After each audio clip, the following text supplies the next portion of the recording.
అధిక బరువు అనేక సమస్యలకు కారణం. సాహితీ యోగా ఆన్లైన్ క్లాస్ లో జాయిన్ అవ్వండి. హాయ్ హలో నమస్తే and welcome to my show from the bottom of the heart in Suman TV, the India's largest digital media platform. ఒక చిన్న ప్రొడక్షన్ మేనేజర్గా చలనచిత్ర జీవితాన్ని ప్రారంభించి సినిమా ఇండస్ట్రీలోకి ప్రవేశించి తరువాత నిర్మాతగా మారి 25 సంవత్సరాల విజయవంతమైన కెరీర్ పూర్తి చేసుకుని ఒక అగ్రసేన నిర్మాతగా అద్భుతమైనటువంటి విజయాలు సాధించినటువంటి ఒక నిర్మాత నా ముందుగా ఉన్నారు. Is none other than Bellamkonda Suresh గారు. బెల్లంకొండ సురేష్ గారు మనకు మామూలుగా సాధారణంగా దొరకరు, ఇంటర్వ్యూలు కాటికి దొరకదు. ఇప్పుడు 25 సంవత్సరాలు పూర్తయిన తర్వాత సందర్భంగా నిర్మాతగా ఈ సందర్భంగా మాట్లాడుతున్నారు తప్ప ఇన్ జనరల్గా అయితే మాత్రం మీడియాకి దూరం, మీడియా కొంచెం దూరంగా ఉన్నారు. బట్ ఎనీవే వెల్కమ్, నమస్తే అండి, వెల్కమ్. థ్యాంక్ యూ ప్రభు గారు. నమస్తే, ఎలా ఉన్నారు? First class. 25 సంవత్సరాల కంప్లీషన్ అనేటువంటిది ఒక ల్యాండ్ మార్క్.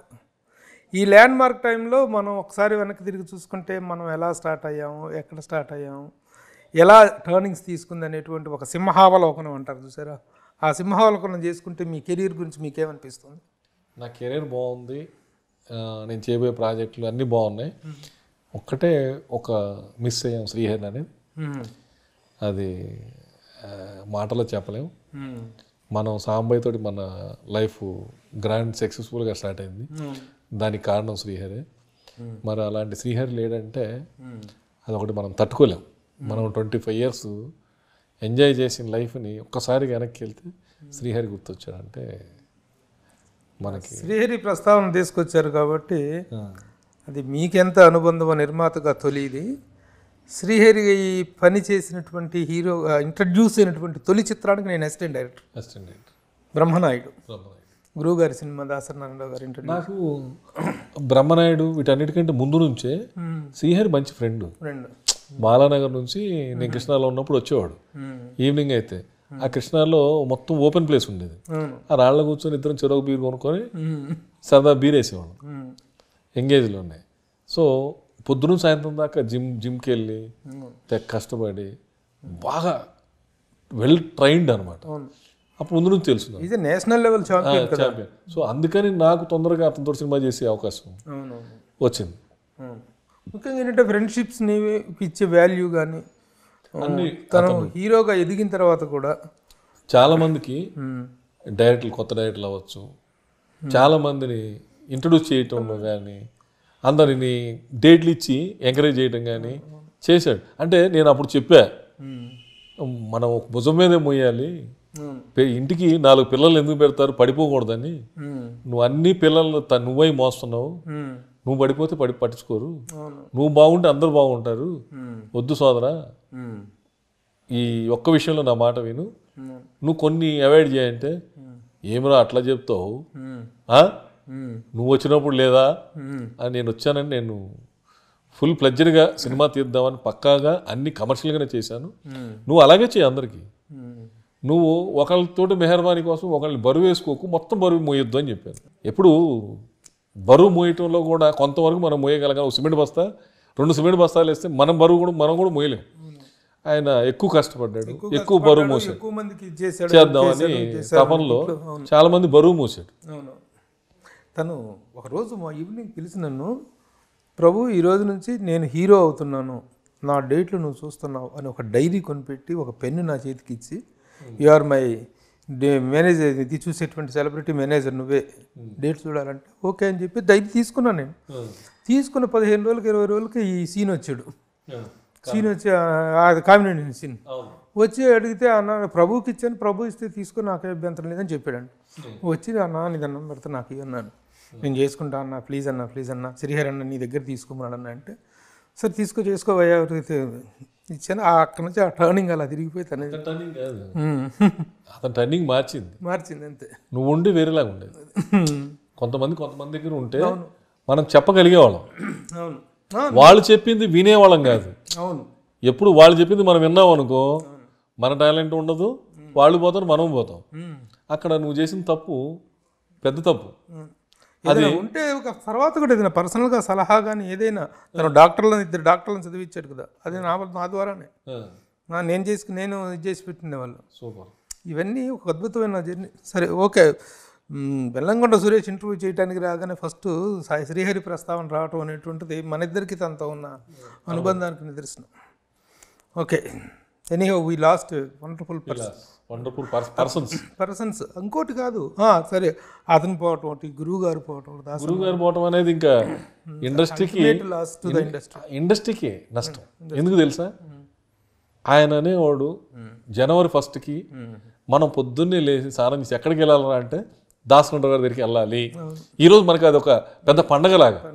May 4th కానీ జనవరి 1st కానీ ఈ సంవత్సరం అంతా బాగుండాలంటే దాసగొండ దగ్గరికి వెళ్ళాలి. వెళ్తే ఆయన 100 రూపాయల నుంచి 10,000 వరకు కవర్లో పెట్టి అందరికి ఇచ్చేవాడు.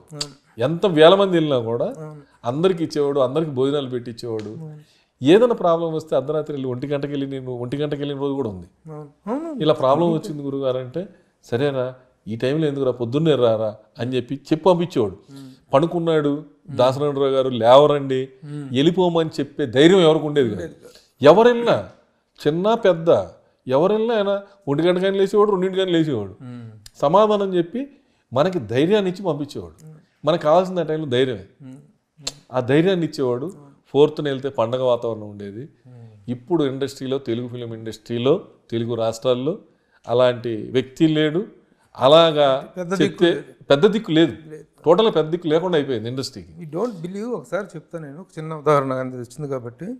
ఒకరోజు రాత్రి 11 గంటలప్పుడు ఒక కుర్రోడు నాకు ఫోన్ చేసి, సార్ మేము కాశ్మీర్ షూటింగ్కి వెళ్ళిపోతే అక్కడ ప్రొడక్షన్ కుర్రోడు చచ్చిపోయాడు సార్, అక్కడ ఆ డెడ్ బాడీ తెచ్చుకోవడానికి కూడా లేదండి, ఇక్కడ ఎవరు పర్మిషన్ ఇవ్వట్లేదు, మిలిటరీ వాళ్ళు అలౌ చేయట్లేదు సార్ అంటే, నేను ఈయన దగ్గరికి వెళ్ళి గురుగారు ఇదంతా సార్ సిచ్యువేషన్ అంటే, రాత్రి 12 గంటలప్పుడు సుష్మా స్వరాజ్ గారికి ఫోన్ చేశాడు.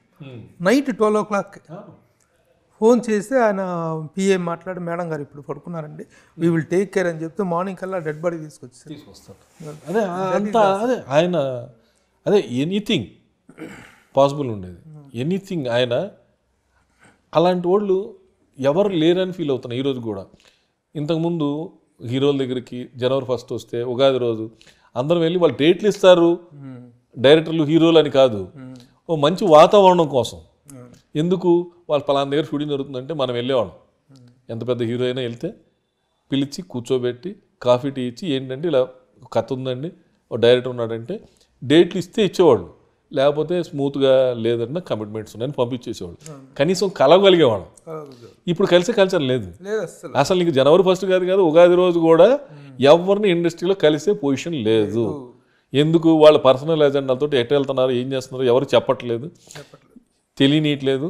ఒకళ్ళని కలుద్దాం అన్నా కూడా కలవలేని పరిస్థితి. ఎందుకు మనం వాళ్ళకి మనం వెళ్ళి కలవటం వల్ల వాళ్ళకి నష్టం జరుగుద్దని ఫీల్ అవుతున్నారు, లేకపోతే లాభం లేదని ఫీల్ అవుతున్నారు. దానివల్ల ఇప్పుడు వెళ్ళిన వాళ్ళందరికీ మీరు డేట్లు ఇవ్వలేరు, వచ్చిన వాళ్ళందరికీ. కానీ ఒక ఆనందం, ఒక హీరోతో వెళ్ళి ఫోటో దిగాం, ఈ సంవత్సరం అంతా బాగుంటుంది. లేకపోతే ఏముంటుంది, ఇచ్చేస్తే మీరు వచ్చేస్తే మాకు ₹1 ఏమి ఇవ్వరు కదా.